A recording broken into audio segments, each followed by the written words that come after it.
Joyful, joyful, we adore thee, God of glory, Lord of love. Hearts unfold like flowers before thee, opening to the sun above. Melt the clouds of sin and sadness, drive the dark of doubt away. Giver of immortal gladness, fill us with the light of day. Eu queria meditar com os irmãos em Romanos, capítulo 8, verso 7, vou ler também o verso 9. O capítulo 8 de Romanos é um capítulo maravilhoso, né? Ele começa, nenhuma condenação há para os que estão em Cristo Jesus.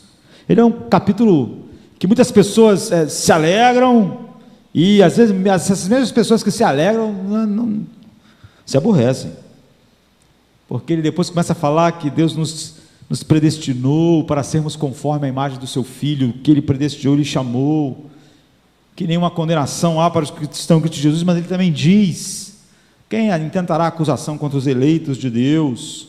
É Deus quem os justifica.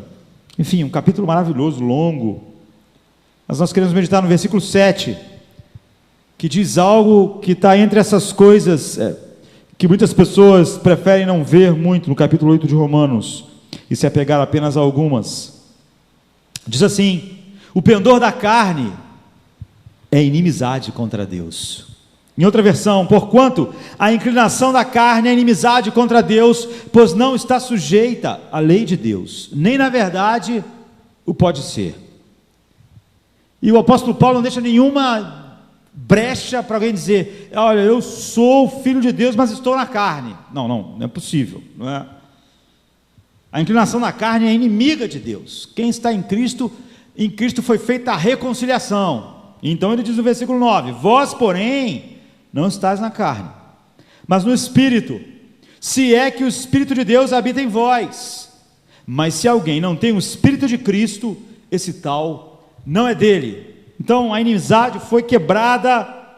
Agora, a acusação que o apóstolo Paulo faz à humanidade aqui é uma acusação solene, que a igreja muitas das vezes resolve ignorar. Nós tentamos ignorar. Ele declara que todos os homens que estão na carne são inimigos de Deus, que não são sujeitos à vontade de Deus, e nem podem ser, porque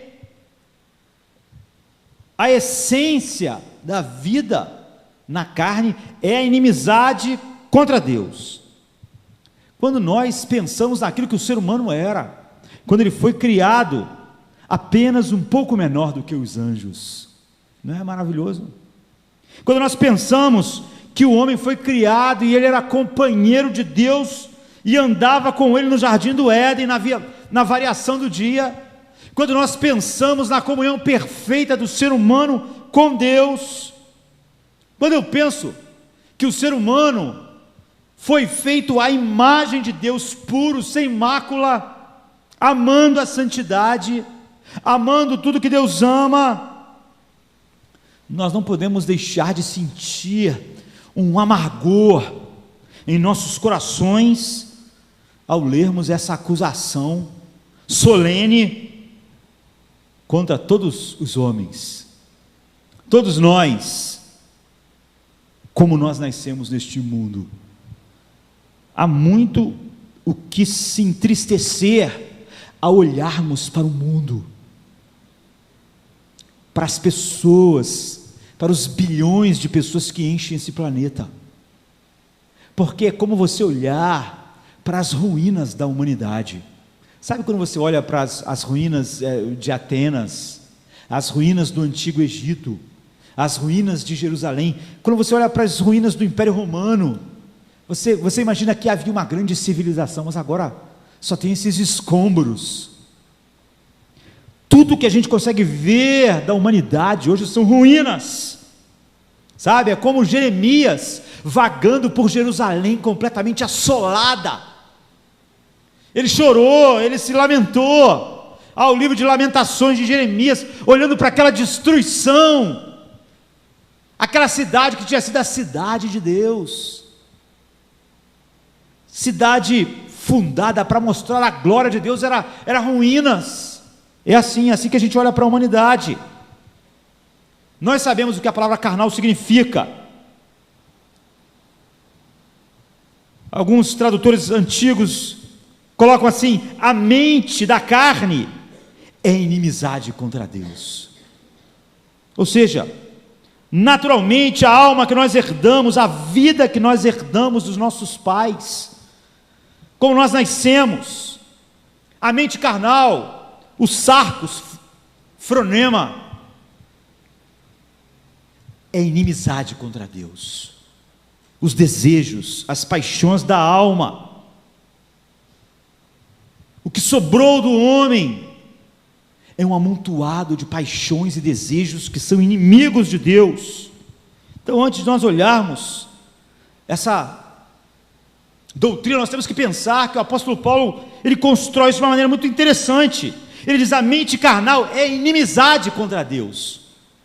Ele usa um substantivo e não um adjetivo. Ele não diz: a mente carnal é inimiga de Deus, porque isso seria terrível. Mas ele não diz que a mente carnal é inimiga, ele diz que a mente carnal é a inimizade. Isso é pior, ele usa um adjetivo, um substantivo, sabe? Não é apenas contrário, é uma inimizade positiva a Deus. Ele não está dizendo que a mente carnal é escura, ele está dizendo: a mente carnal é a própria escuridão. Não é uma coisa que está escura, mas ela é a escuridão. A mente carnal não é corrupta. Ele não faz assim, ele não usa um adjetivo. Ela é corrupção. É isso. Ou seja, a mente carnal não é rebelde, ela é a rebelião. Ela não é má, a maldade não entrou nela, ela é a maldade. Ela não é inimiga, ela é a inimizade. E isso é terrível. Há um ano atrás, um ano e pouco, eu gravei um sermão de Jonathan Edwards e coloquei no Facebook, já que eu não tinha a gravação original, porque acho que deu problema lá no dia que Jonathan Edwards estava pregando. Então eu gravei, não é? E coloquei lá. O sermão mais famoso de Jonathan Edwards, e talvez um dos mais famosos da história do cristianismo, chamado Pecadores nas Mãos de um Deus Irado. É um retrato vívido e precário do homem, da mente carnal, desse homem que Paulo está descrevendo, sobre a ameaça do inferno. E o que nós percebemos é que isso é um escândalo para a maioria das pessoas, para as pessoas que não conhecem o Evangelho e para a maioria que conhece o Evangelho. As pessoas não gostam, e elas acham, sabe, acham sádico. Pecadores nas mãos de um Deus irado. É isso, eles acham sádicos. Porque o sermão de Jonathan está cheio de intensidade da ira divina, do horror, do castigo implacável de Deus sobre os ímpios no inferno. E tais pregações estão fora de moda hoje. Elas não são relevantes para o mundo e muito menos para a igreja. O que nós temos na maioria das pregações é psicologia barata, autoajuda, não é? Então, muitas pessoas acham aquela mensagem de mau gosto. Olha, isso é de mau gosto.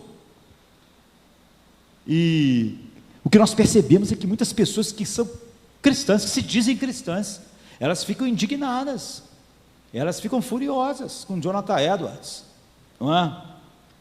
Ainda bem que elas ficam mais indignadas com Jonathan Edwards do que comigo, que botei a mensagem lá com a minha voz, que está lá. E ele enfatiza a ira feroz de um Deus santo, dirigido ao coração impenitente dos homens. Nossa geração não gosta, porque nossa geração, mesmo na igreja, ela não gosta do Evangelho como o Evangelho é. E ela é caracterizada por um certo otimismo em relação à humanidade, sabe? pela ênfase humanista do autoaperfeiçoamento. Nós vamos melhorar o mundo até que ele se torne um mundo, nós vamos, junto com Deus, transformar o mundo na Nova Jerusalém. Junto com isso, nós temos, nossa geração, e muitos que enfatizam esse otimismo em relação à humanidade, somos liberais com o pecado, em relação ao pecado. Nosso raciocínio é o seguinte: olha, se existe Deus, certamente Ele não é santo. Não é santo. Agora, como a Bíblia diz que Ele é santo, se Ele for santo, com certeza, pelo menos Ele não é justo. Mas se Ele for justo, nós não precisamos temer mesmo assim, porque o seu amor e a sua misericórdia sobrepujam a sua justiça santa, então nós não corremos perigo. Agora, se Ele for justo e santo, nós podemos descansar, porque pelo menos ira Deus não tem. É isso, por isso que aquelas pessoas que se dizem cristãs, que estão na igreja a vida inteira, ficam indignadas, pecadores nas mãos de um Deus irado. É como se a Bíblia não falasse sobre isso. É como se o inferno não existisse.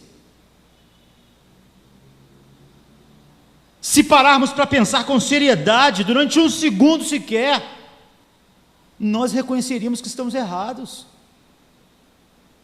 Se Deus é pelo menos um pouquinho santo, um pouquinho, não perfeitamente santo como a Bíblia diz, mas se Ele for um pouquinho, se Ele tiver um traço mínimo de justiça em seu caráter,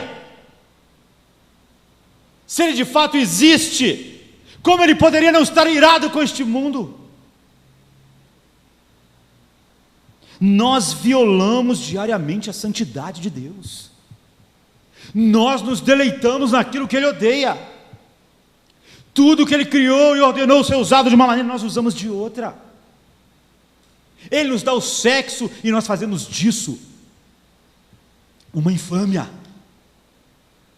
um Deus,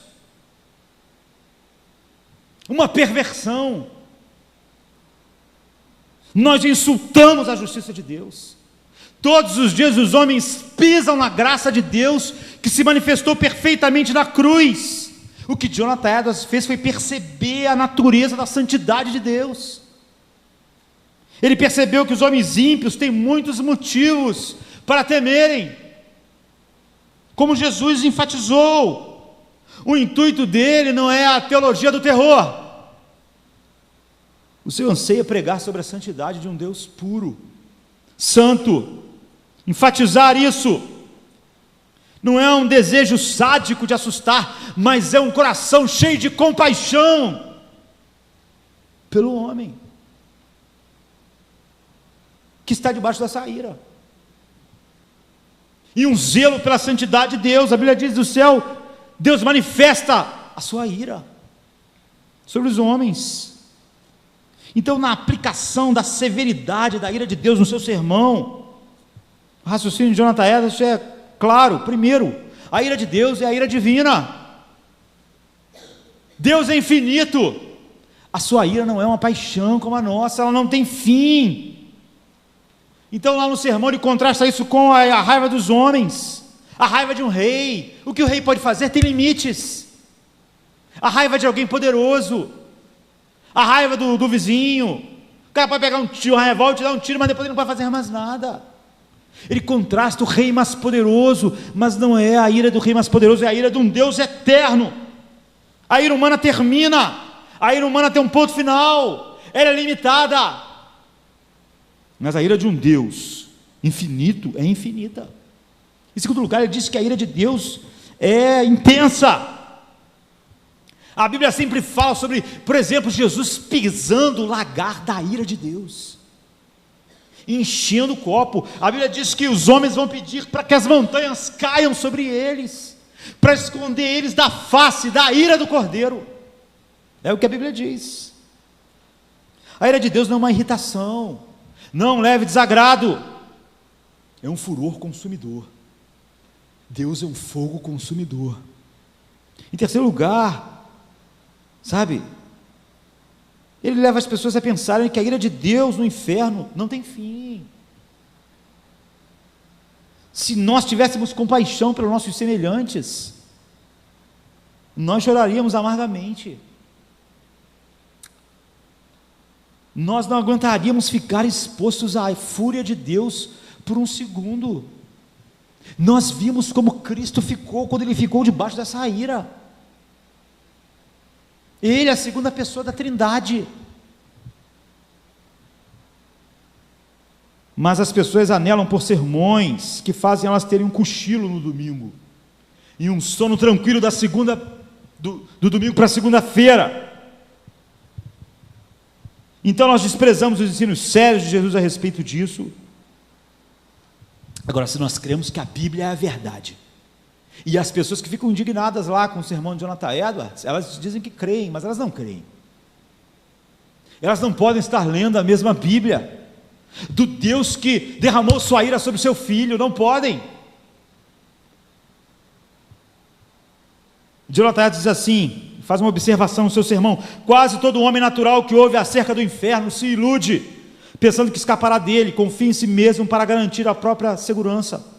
Ilude-se com o que já fez e o que está fazendo agora, e aquilo que ele pretende fazer. No fundo, todos os homens imaginam formas de evitar a condenação, e acreditam que suas estratagemas, suas estratégias, são boas e não falharão.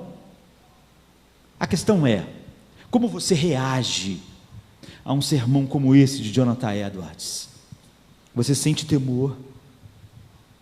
Você pensa na santidade de Deus quando olha para a cruz, para Jesus gritando: por que me desamparastes?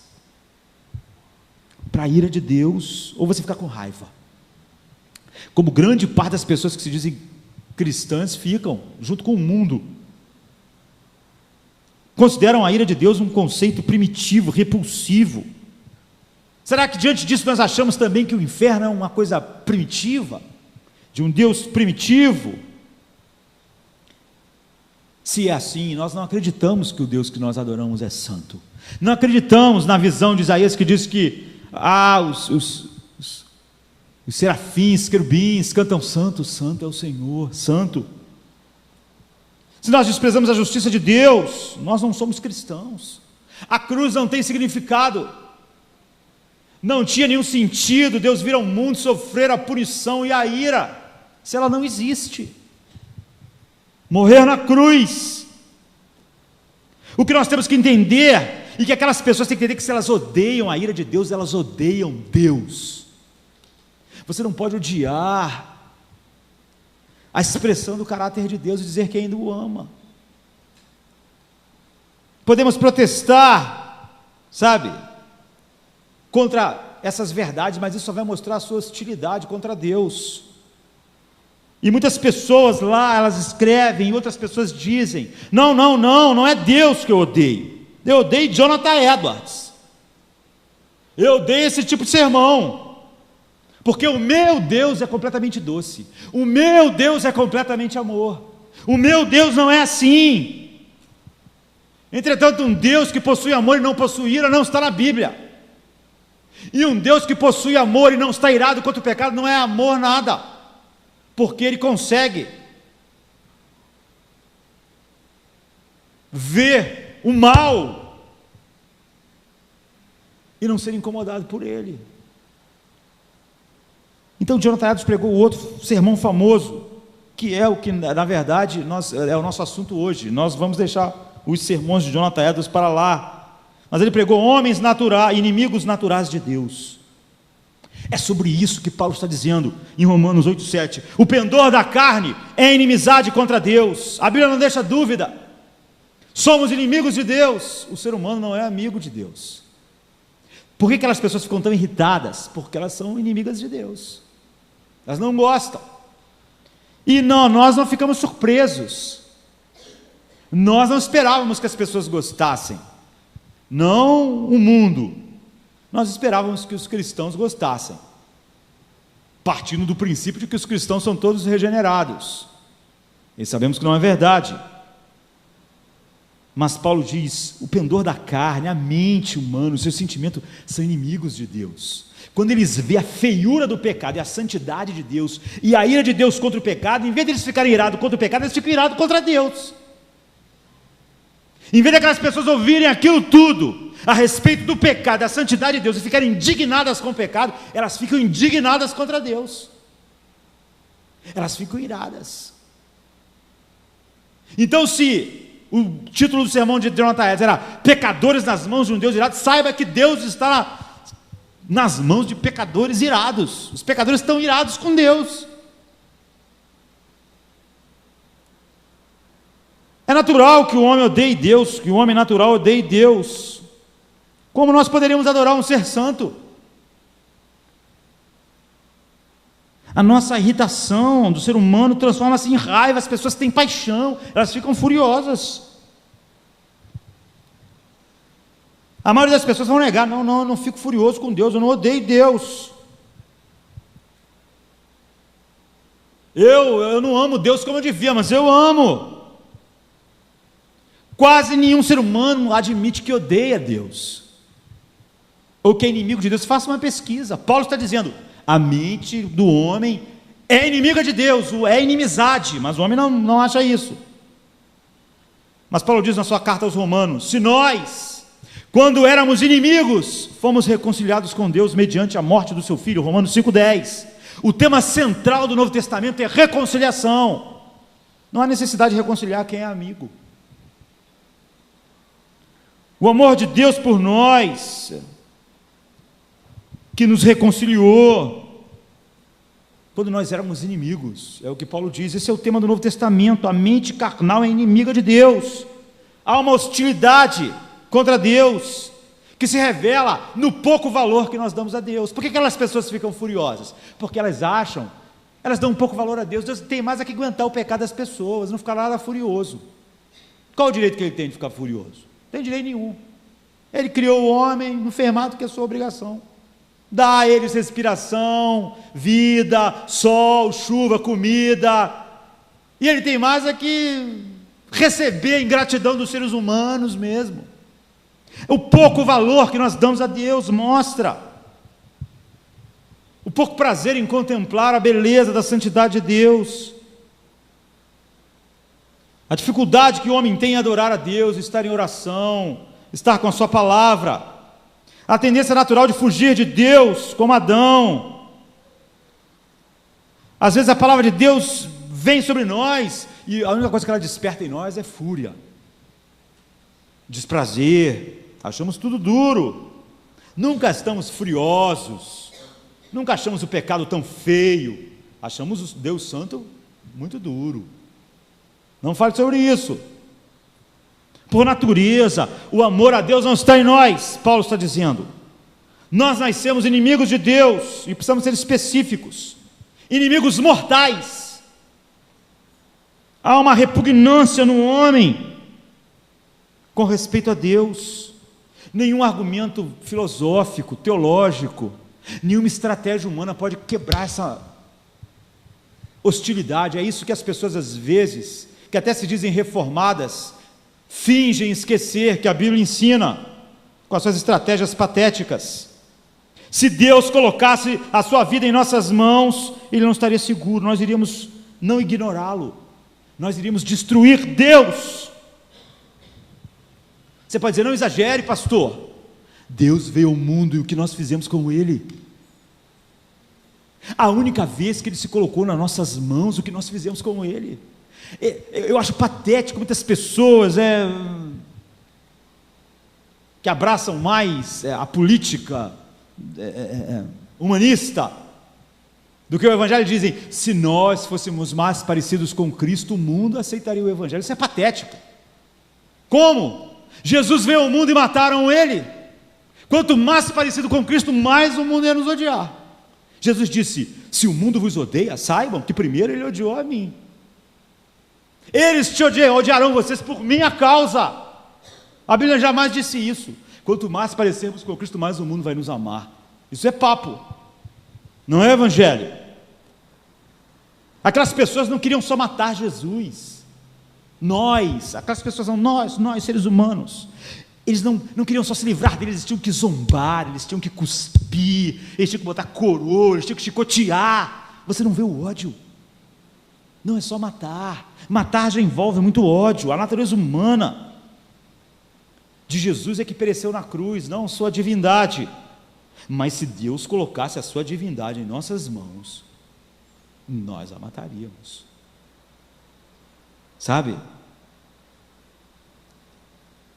Então, em primeiro lugar, nós somos chamados a olhar para a veracidade do ensino bíblico. Quando Paulo diz, porque a mente humana e carnal é inimizade contra Deus. Eu acho que para nós, não precisa de prova nenhuma. Eu podia parar de pregar agora. Porque se alguém é servo de Deus, ele acredita na Bíblia. Se a Bíblia diz que nós éramos inimigos de Deus, então nós éramos. E que o mundo fora de Cristo é inimigo de Deus, então eles são. Se nós precisamos de mais provas do que a Bíblia, nós não somos regenerados. Então a Bíblia diz, o pendor da carne é inimizade contra Deus, e nem está sujeito à lei de Deus, nem pode ser pronto, o assunto está encerrado, para aquelas pessoas que têm a palavra de Deus como palavra de Deus. Para mim, isso é suficiente, eu não preciso de testemunhas, apesar de ter muitas. Mas olhe para a história do homem, sabe, deixa desenrolar o volume da história antiga, a crueldade da nossa raça, como, sabe, nós inundamos esse planeta de morte, de dor, de pecado, de perversidade, como nós nos deliciamos com o pecado, como o pecado é uma diversão para nós, como as coisas que Deus odeia são amadas por este mundo. Nós precisávamos só da palavra nos dizendo essa realidade, mas olha para a sua volta, olhe para a história humana,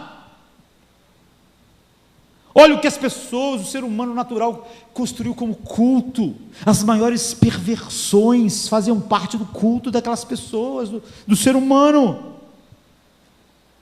Leia a vida dos heróis que nós temos, uma vida marcada por maldade, pecados poderosos, o orgulho dos sábios, a loucura humana, a ilusão dos pagãos, num tempo antigo, a superstição, as obscenidades horríveis, os ritos diabólicos, e os homens chamavam aquilo de culto sagrado. Imagine, quando eles queriam ser depravados. Se essa era a sua devoção, então o que seria a sua irreverência? Cada vez mais o homem não sabe mais o que é se envergonhar dos seus pecados.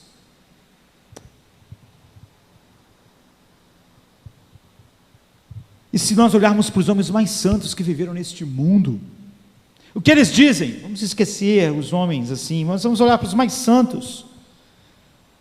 Eles sempre falam sobre as suas impurezas, sobre sua maldade, sobre seus pecados, sabe?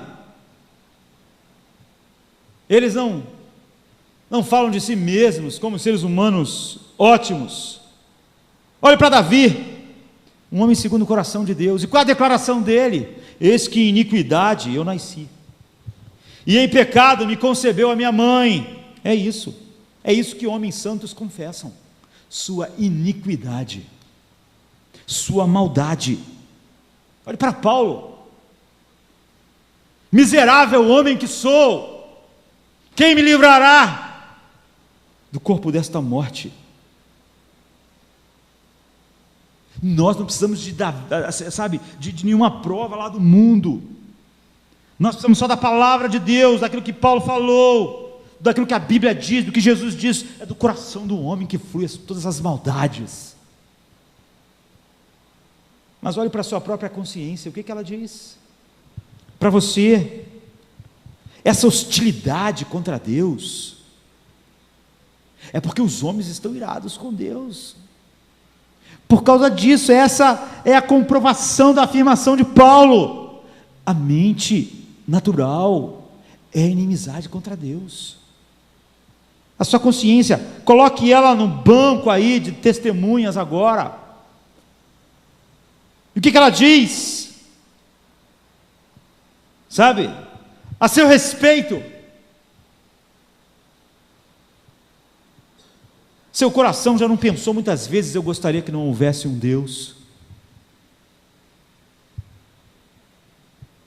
Eu gostaria de poder fazer o que eu quisesse, sem existir essa história de pecado.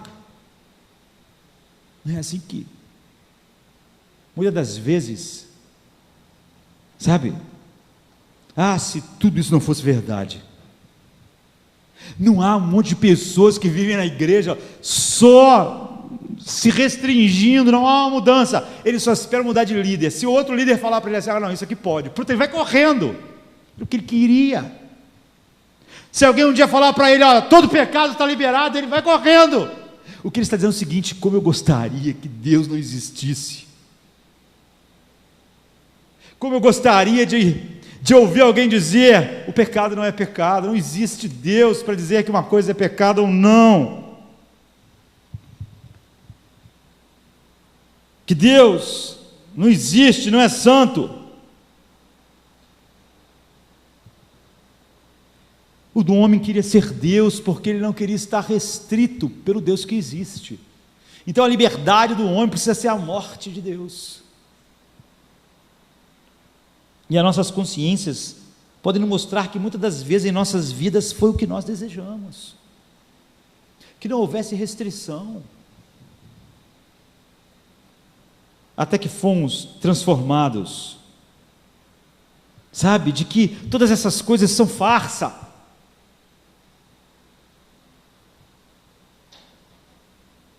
A loucura de desejar que o pecado não seja pecado.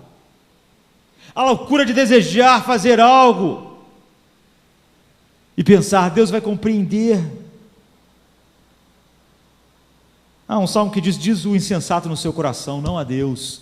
Não no sentido de que o cara não acreditava que Deus existisse, mas não, Deus não.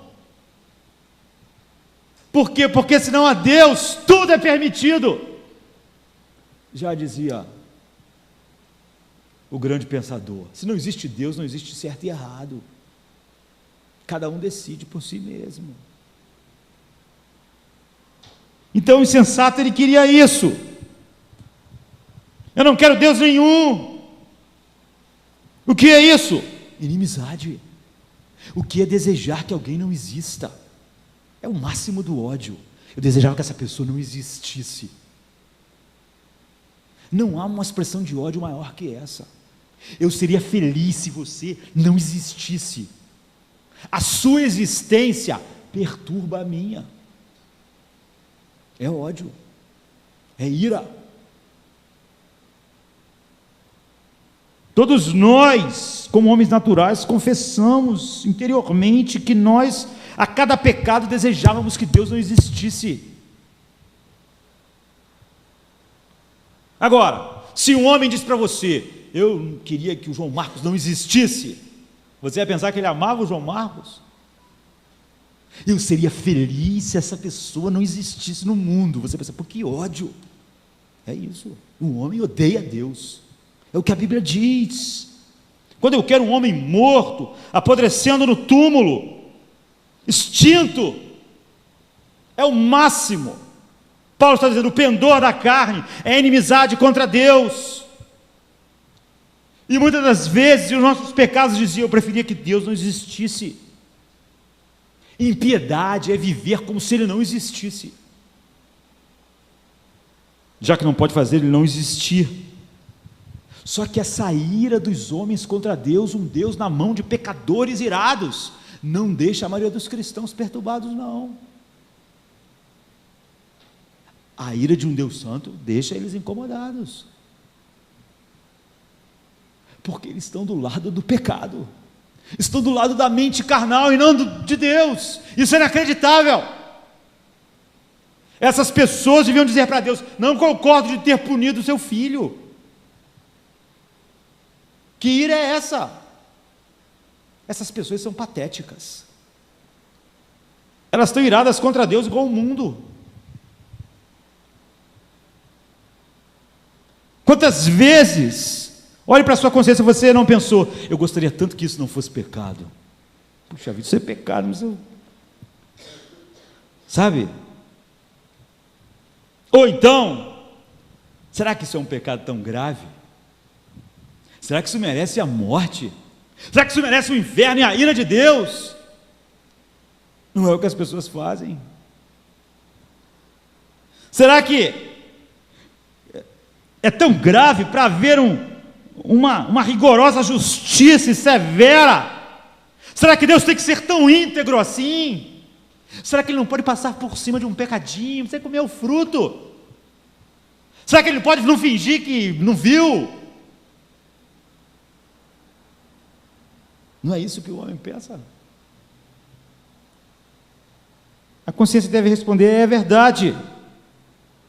Nós desejamos o ser humano natural, mesmo aqueles seres humanos regenerados que estão enchendo as igrejas, eles desejam mudar Deus. Isso, nós só desejamos mudar algo que nós não gostamos.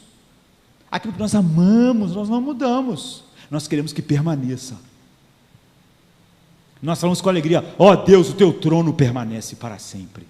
Mas nós queremos mudar Deus, nós não gostamos. As pessoas podem dizer, olha, não, mas eu me curvo a Deus, eu canto nos cultos. Você ama o ideal poético de Deus que você inventou, não o Deus da Bíblia, porque você deseja mudar a sua natureza. E quando você deseja mudar a natureza de Deus, você mostra a mesma hostilidade da mente natural e regenerada, a ira contra Deus, que quer mudá-lo.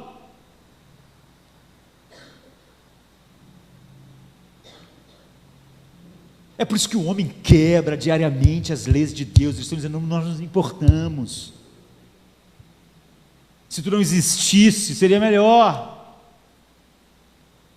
Se tu colocasse sua vida nas nossas mãos de novo, nós te mataríamos. Esse é o primeiro ponto. O segundo, a universalidade desse mal. Todos os homens regenerados estão irados contra Deus, todos. Essa afirmação é ampla. Paulo não diz que alguns homens, algumas mentes carnais são inimizade. Ele diz, a mente carnal é inimizade contra Deus. De todas as pessoas, de todos os seres humanos. Ou seja, o que é carnal? A mente que não foi regenerada pelo Espírito Santo. Isso acaba com todas as ideias patéticas de converter as pessoas fazendo algum truque ou alguma estratégia para elas gostarem. A questão do ser humano é uma inimizade contra Deus, uma ira. Deus está irado com o homem, mas o homem está irado com Deus. E a igreja está cheia de gente irada contra o Deus da Bíblia. Observe, sabe, essa universalidade, a mente carnal do mundo inteiro é inimizade contra Deus, está irada contra Ele. Isso não exclui ninguém, não exclui os bebês de peito aqui nesta noite, os que estão lá no berçário, não exclui ninguém, todos os seres humanos.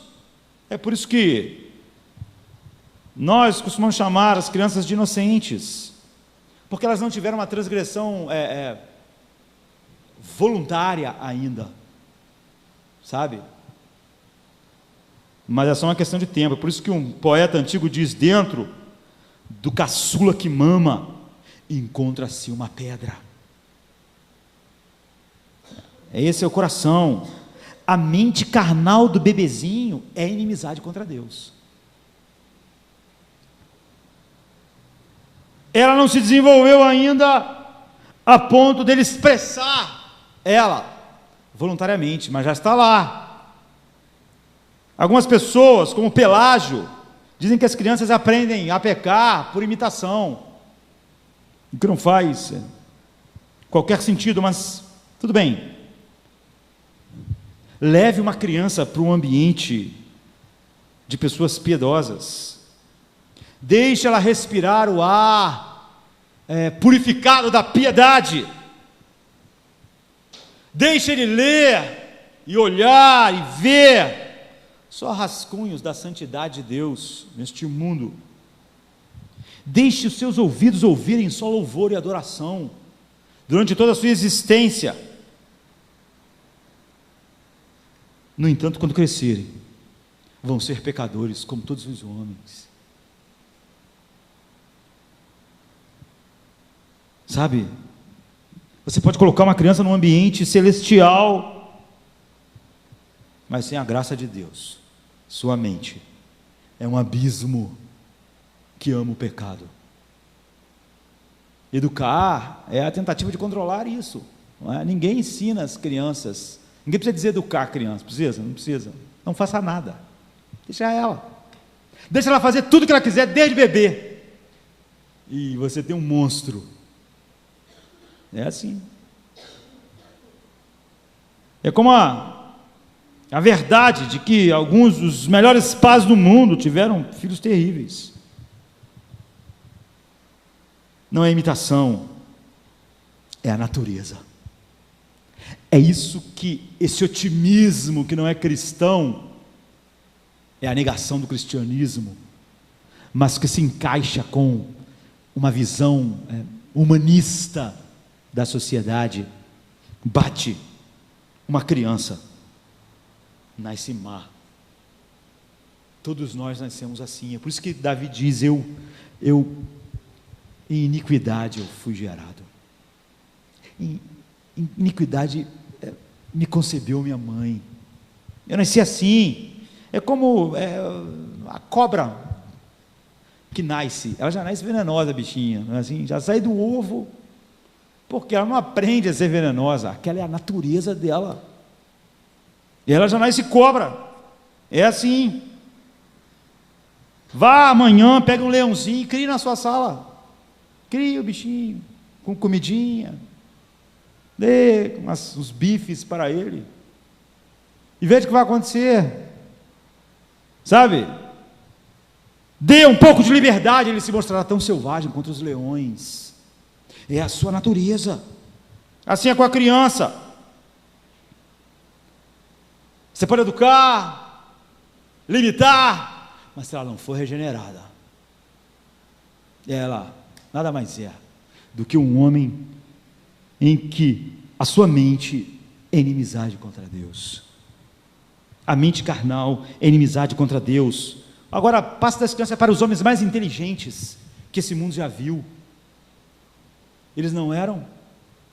A mente deles não era inimizade contra Deus. A cada olhar na criação de Deus, não há a mesma expressão. O pendor da carne é inimizade contra Deus. O que se aplica às crianças não se aplica a todos os homens. Não são pessoas que se dizem boas, que ficam indignadas com a santidade e a ira de Deus.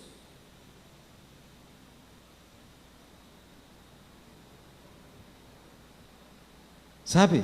Poetas, artistas, gente que diz que ama esse Deus poético que inventaram. Pegue qualquer inteligência humana, o pendor da carne é inimizade contra Deus. Não há nada que possa quebrar isso.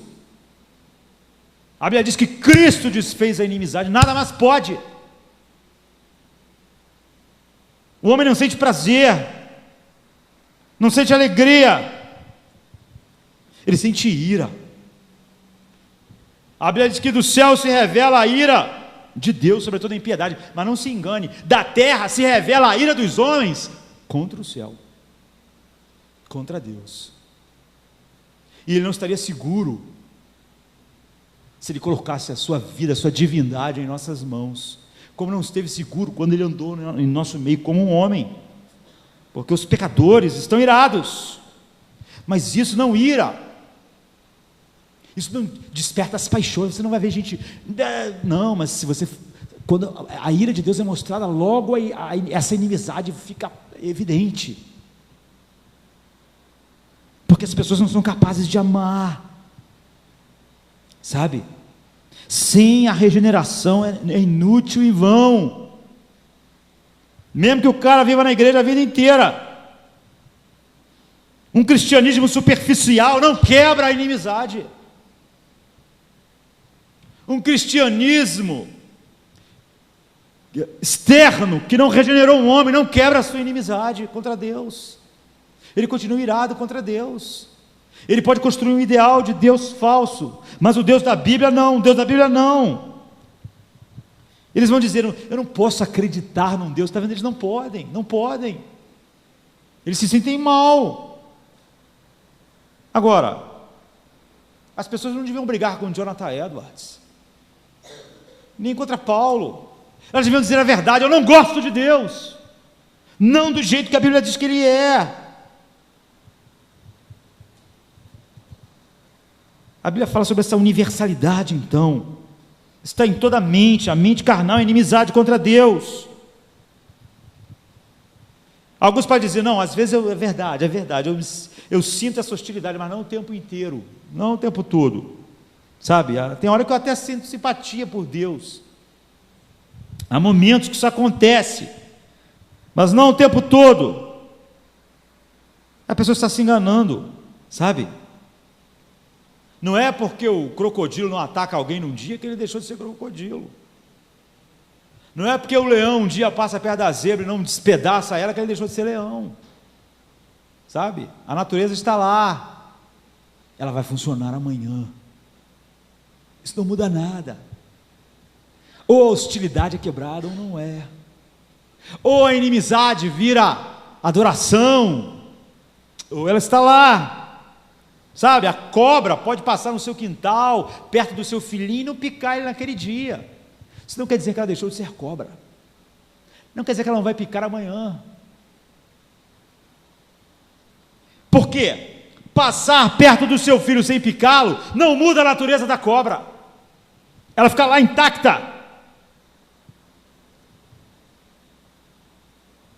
Essa é a verdade. Nem sempre um vulcão explode, mas nós sabemos, é um vulcão. Eu não vou construir minha casa aqui não, esse troço aí um dia vai explodir. Esse troço é vulcão, isso aí não deixou de ser vulcão, não está quieto assim hoje. Se você é carnal, a Bíblia diz, sua mente é inimizade contra Deus, sabe, inimizade. E essa universalidade quer dizer, cada parte, todo o nosso ser, todas as nossas paixões clamam pela não existência de Deus, a não ser pelo Deus poético que ajudasse a essas paixões se satisfazerem. O homem foi ferido por essa queda, por essa inimizade, seus afetos, intelectos. Algumas pessoas dizem, não, o coração foi, mas a mente do homem não é capaz. Não é capaz, é o que a Bíblia diz. O Deus desse século cegou os homens, eles não podem ver. Nós vemos escombros, todo homem foi desfigurado, todo homem é ruínas, não podem ver, estão na mais profunda inimizade contra Deus. Nossos afetos, nossa memória, nada mais é como devia ser, não é? Nossa memória é caída, nós amamos o pecado. Jesus disse, a luz veio ao mundo e os homens odiaram a luz, porque eles amaram as trevas, seus afetos são caídos, e a luz mostrava as suas obras mais. Nossa memória é assim. Provavelmente você vai esconder, grande parte das pessoas ouvem a palavra de Deus, logo elas esquecem, diz Tiago, mas ela não esquece coisas ruins. Fale mal de alguém para alguém, chama ali no canto, conta um monte de podre de alguém, pergunta 10 anos depois se aquela pessoa esqueceu. Não esqueceu. Agora, pergunta se ela lembra do sermão daquele dia. Não fiz anotação. Mas tu fez a anotação das maldades que eu te contei? Não, mas você lembra, não é verdade? A memória do homem é caída, ela é seletiva. Ela diz, será uma mensagem de 1 hora, eu não guardo nada. Não, mas veja uma outra porcaria de 1 hora para ver se a pessoa não guarda. Ela guarda, porque a memória do homem é caída, seus afetos são caídos. O homem inteiro foi atingido O homem precisa ser regenerado, e a obra do Espírito Santo é restaurar todas essas coisas. Todo homem caiu, não ficou nada. O conjunto inteiro, o pendor da carne é inimizade contra Deus, o homem está irado contra Deus. O que é espantoso em nossa geração é que a ira, o desprezo do homem para com Deus não irrita as pessoas que dizem que amam Deus. Mas quando você fala desse Deus santo, que deu seu filho para morrer, que ele está irado com o desprezo que ele recebe, as pessoas ficam iradas contra Deus, iradas contra a Bíblia. Isso mostra a profundidade do que o apóstolo Paulo está ensinando para nós. Em terceiro lugar, porque o nosso tempo está acabando, pensem na enormidade da culpa que isso traz sobre os homens. Se o coração do homem é contra Deus, então que tamanha a sua culpa? Quanta ira ela devia despertar? Se a mente carnal, ela é inimiga de Deus e não gosta de Deus e odeia Deus, então imagine a culpa que está sobre o homem. Se ele odeia, quando os pecados são expostos, o pendor da carne é inimizade contra Deus. O que é o pecado? É o desprezo de tudo que Deus é. Agora, o que Deus é para nós? Deus está irado com os homens, devia ser muito compreensível para nós. Até nós ficamos irados com o que o nosso mundo é. Nem nós conseguimos dizer, esse mundo é um mundo bom. Até nós, em nossa depravação, conseguimos ver a maldade do mundo. Nós não conseguimos ver a nossa maldade, mas nós pensamos, caramba, esse mundo tem muita maldade. Nós devíamos compreender perfeitamente por que Deus está irado, mas nós devíamos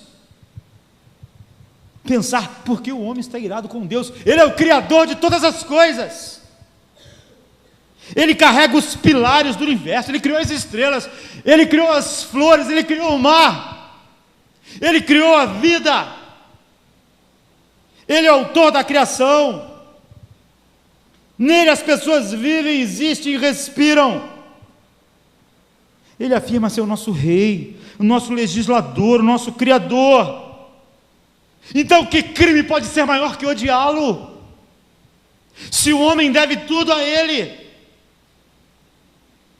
estar irado contra Deus é que é loucura completa, porque o pecado é uma loucura total. É por isso que o pecado acaba no inferno. Ele mantém diariamente todos os homens, Ele supre suas necessidades, Ele dá respiração, coloca ar em seus pulmões, faz bater seus corações, faz o sangue fluir nas nossas veias. Ele está diante de nós, Ele é nosso Criador, nosso Rei, nosso sustentador, nosso benfeitor. Que argumentos o homem um dia vai ter diante de Deus dizer, eu te odiava? Por que você me odiava? Por que você me odiava? Qual é a razão? O que o homem vai dizer ao Deus eterno? Qual é a razão da mente humana ser inimizade contra Deus? É isso que devia espantar todos nós. É por isso que homens que conhecem o Evangelho estão maravilhados com a graça. Como um Deus desse pode salvar alguém? Como alguém da nossa raça pode ser salvo? Que crime é esse? Qual é o tamanho desse crime? Odiar esse Deus, estar irado contra Ele. Sabe, é como se os céus proclamassem pecador, porque você está em inimizade contra Deus.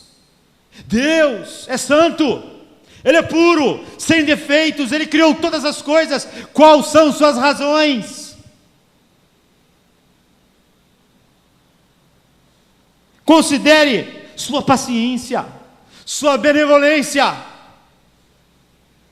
Você não tem um pingo de benevolência com quem você ajuda e te trata mal.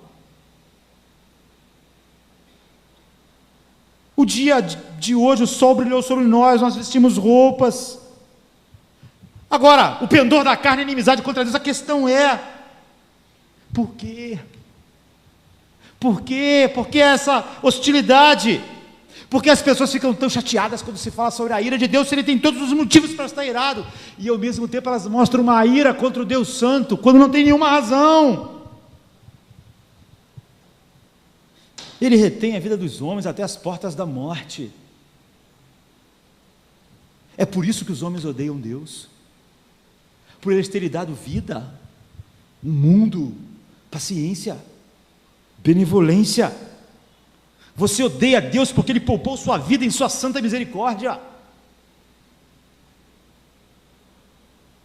Odeia Deus pela sua bondade que se espalhou sobre a sua vida.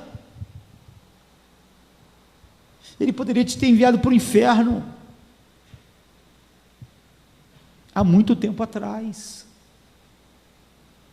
Era sobre isso que Jonathan estava pregando.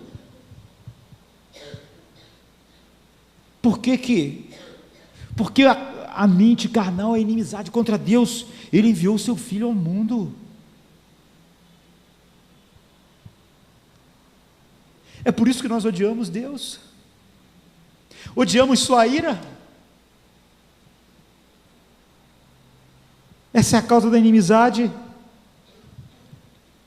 É Deus ser tão perfeito, tão bom, tão justo, tão íntegro. A pureza dele nos faz odiá-lo. Isso não faz de nós demônios. Odiarmos algo porque é puro, porque é bom, porque é santo. Olharmos para a perfeição absoluta e falarmos: o meu coração odeia essa perfeição. O que isso faz de nós, homens? Por qual, Jesus disse, por qual das minhas obras vocês vão me apedrejar? Ele diz: me odiaram sem causa. E é isso que todos os seres humanos vão ter que enfrentar um dia. Nós odiamos Deus sem causa. Ele é o Criador do universo. Nós não somos nada, viemos do nada. Nós o odiamos sem causa sempre. Quando Ele desceu ao mundo, nós o odiamos. Esse Deus não tem que estar irado. Agora, não é diabólico nós contemplarmos a ira dos homens e o desprezo para com Deus, e acharmos que Deus ainda está sendo duro com os homens, e dizer ainda que é cristão, que acredita na Bíblia. Se você odiasse um ser humano que cuidasse de você desde bebê, te cobrisse de coisa, as pessoas diziam: você é um monstro. Não é isso que a gente diz. Quando a gente vê um filho assassinar o pai, a gente diz: esse cara é um monstro. E o pai não foi perfeito, o pai teve seus erros, mas o pai cobriu aquela pessoa, cuidou dela.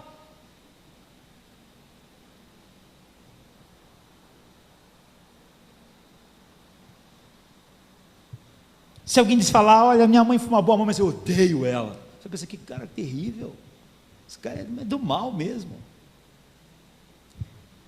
O que os homens vão enfrentar é essa declaração de Jesus: eu fui odiado sem causa.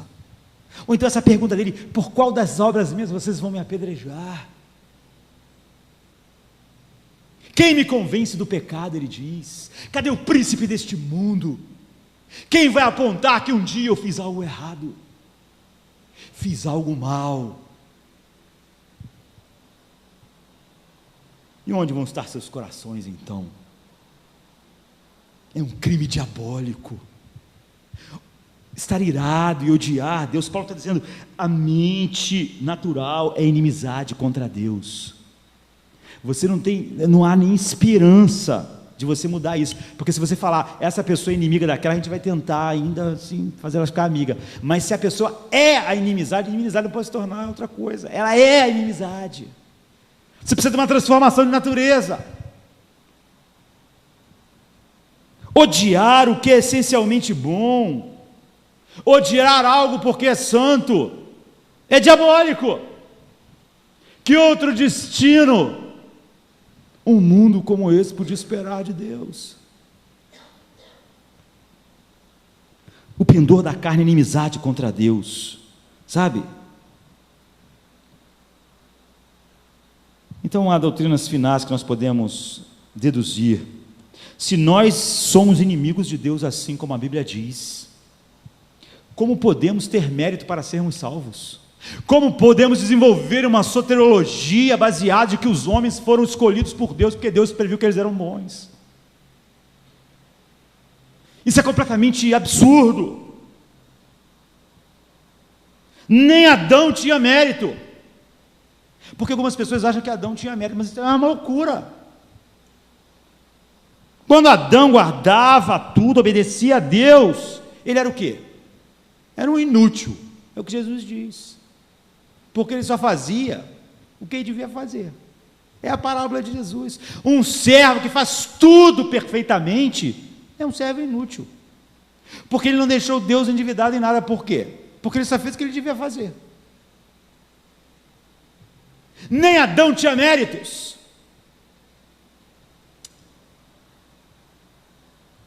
Que dirá o homem que é inimizade contra Deus, que tenha mais profundo desprezo por Ele? Não, então a Bíblia toda diz, olha, se alguém vai ser salvo é pela graça, e se ninguém for salvo, Deus está sendo muito justo e bom.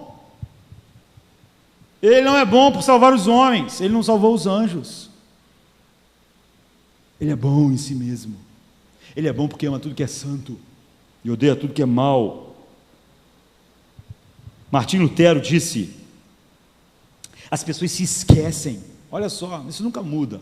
É Paulo, Lutero. Lutero disse assim: as pessoas se esquecem de tal maneira a verdade sobre o homem caído e a graça de Deus, que eu fui obrigado quase que bater com a minha Bíblia na cabeça deles, para que eles não esquecessem. E é bem capaz, Lutero dizendo isso, a gente imagina mesmo Lutero com a Bíblia na mão, não é? Porque esse era o temperamento de Lutero. E é verdade, sabe? E há um puritano que dizia: salvo pelas obras é a mesma coisa que tentar ir para a América do Norte num barquinho de papel. É ridículo.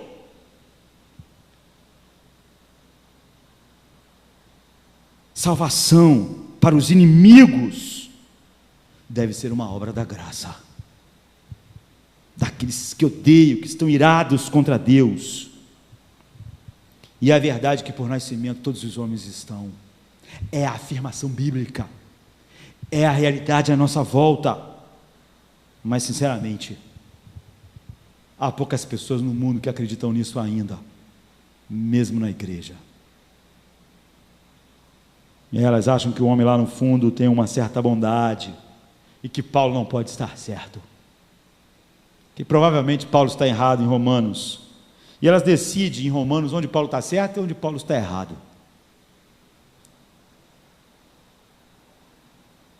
Nenhum homem pode entrar assim no céu, e não há lugar no céu para ele. Imagina o homem entrando pelos portões da eternidade e olhando para o trono. E quem está sentado no trono? Aquele que ele odeia,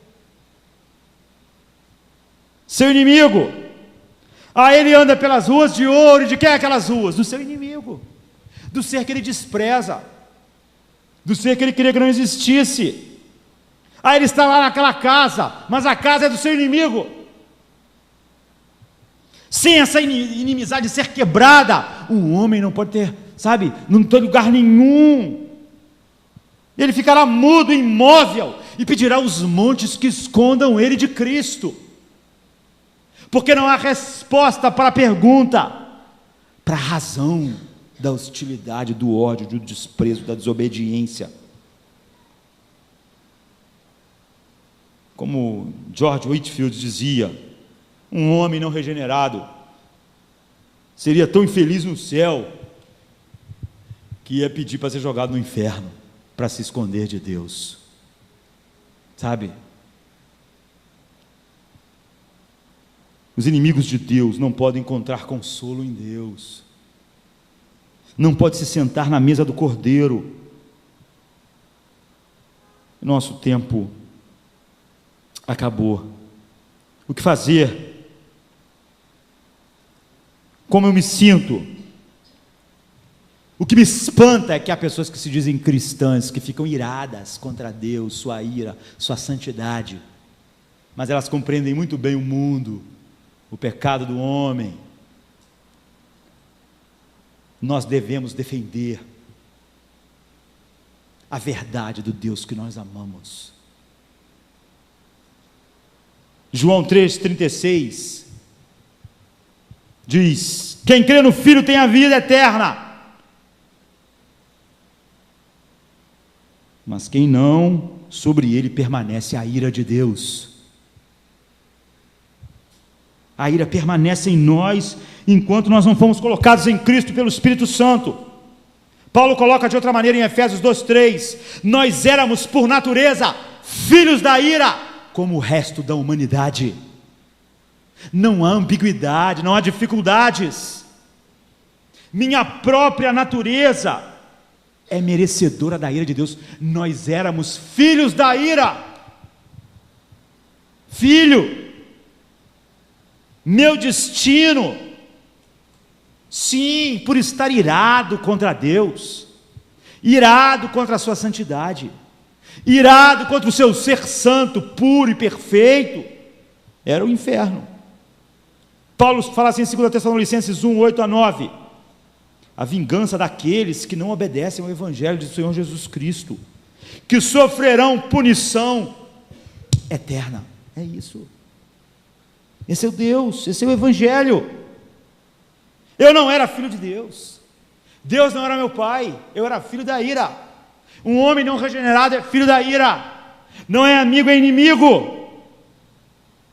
Deus é apenas juiz. O que diz Efésios 2:2? Filhos da desobediência. É isso que o homem é, filho da desobediência. Eu estava morto em transgressões e pecados, e a sentença do juiz santo, diz Efésios 5:6, por causa dessas coisas, a ira de Deus vem sobre os filhos da desobediência. É isso, pregar isso é a maior manifestação de amor, na esperança de que o Espírito Santo regenere o homem enquanto ouve a verdade sobre Deus e sobre ele. Havia apenas uma esperança para nós, não em que Deus se tornasse um pouco mais mau, um pouco mais impuro, um pouco mais tolerante, porque Deus é perfeito e imutável. Esperar isso é ter um coração de demônio, esperar que Deus se torne mais parecido com o diabo. A única esperança era que Deus arrumasse uma maneira de salvar seres vis como nós, inimigos dele. E foi o que ele fez. Ele enviou o seu Filho ao mundo. Mas Deus, diz Paulo em Efésios 2:4-5, sendo rico em misericórdia, por causa do seu grande amor com que nos amou, mesmo quando ainda estávamos mortos em nossas transgressões, nos vivificou juntamente com Cristo. Amém, queridos? Isso é o Evangelho. Mas vindo à plenitude dos tempos, Deus enviou o seu Filho para remir os que estavam debaixo da lei, a fim de recebermos a adoção de filhos. Deus enviou o seu Filho para nos resgatar da sua ira, nós que continuávamos irados contra ele, seus inimigos. Paulo diz, ele nos reconciliou quando nós éramos seus inimigos, ímpios, maldição.